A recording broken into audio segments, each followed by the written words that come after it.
Pauling exclusion. According to this rule, two electrons of an atom cannot have the same four quantum numbers. The two electrons of an orbital may have an Lm quantum number same, but the value of spin quantum number s will be different because the two electron can occupy in a orbital only when they have opposite spin. Hence the value of s will always be different.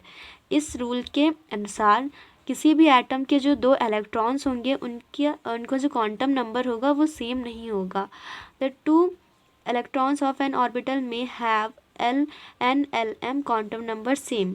किसी भी orbital के जो दो electron हैं हो सकता है उसका Lm जो क्वांटम नंबर होता है वो सेम हो, but the value off spin quantum number पर जो s की वैल्यू होगी s क्वांटम नंबर की विल बी डिफरेंट. वो डिफरेंट होगी, वो अलग होगी because the two electrons can occupy in a orbital only when they have opposite spin. क्योंकि दो इलेक्ट्रॉन्स किसी भी ऑर्बिटल में तब रह पाएंगे जब उनके पास अलग अलग स्पिन हो, मतलब एक इलेक्ट्रॉन की स्पिन ऐसी हो तो दूसरी की ऐसी हो, अपोजिट डायरेक्शन में हो. So hence the value of s will always be different. इसलिए s की जो वैल्यू होगी वो हमेशा डिफरेंट होगी.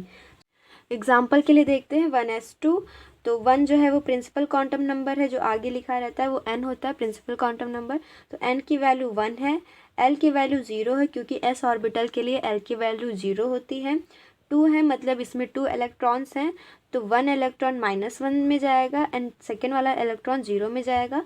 तो ये m की वैल्यू 0 हो गई मैग्नेटिक क्वांटम नंबर की, और स्पिन की वैल्यू एक पॉजिटिव हाफ और एक नेगेटिव हाफ हो. So we can see that L की वैल्यू और M की वैल्यू बराबर है, लेकिन जो S की वैल्यू है वो डिफरेंट है. सो पॉलिंग एक्सक्लूजन के अकॉर्डिंग किसी भी एटम के जो दो इलेक्ट्रॉन हैं उनके 4 क्वांटम नंबर सेम नहीं हो सकते हैं. हो सकता है उसका Nlm क्वांटम नंबर जो है वो सेम हो, लेकिन उसका जो S क्वांटम नंबर होगा वो हमेशा डिफरेंट होगा. सो अगर वीडियो हेल्पफुल हो then subscribe my channel and press the like button.